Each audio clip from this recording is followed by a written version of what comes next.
नमस्कार मित्रांनो, आज आपण महाराष्ट्र राज्यातील अमरावती जिल्ह्यातील चिखलदरा भागातील गाविलगड उर्फ गवळीगड हा किल्ला पाहणार आहोत.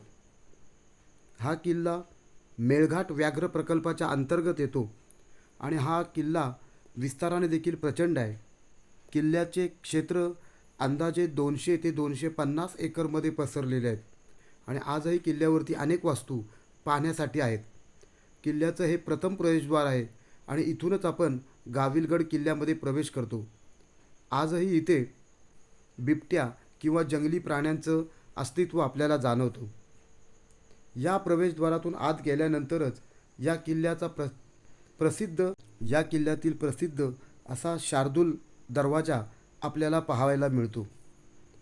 असं सांगितलं जातं की हा किल्ला 12वे किंवा 13व्या शतकाच्या आसपास एका गवळी राजाने बांधला आणि याच राजाच्या नावावरून याला गाविलगड किंवा गवळीगड देखील म्हणतात. आत्ता जो आपण पाहत आहोत तोच या किल्ल्याचा शार्दूल दरवाजा. गवळी राजानंतर गौंड राजाने देखील या किल्ल्यावरती राज्य केले आणि त्यानंतर मुस्लिम सत्ता बहामनी शासक देखील या किल्ल्यावरती अस्तित्वात होती अशी आपल्याला माहिती मिळते. आज या किल्ल्यावर पुरातत्व खात्याची एक चौकी आहे. आत किल्ल्यात प्रवेश केल्यानंतर बाले किल्ल्याच्या बाजूला आज पुरातत्व खात्याने एक छोटंसं वस्तू संग्रहालय तयार केलं आहे, परंतु त्याची खूपच दुरावस्था झालेली आहे.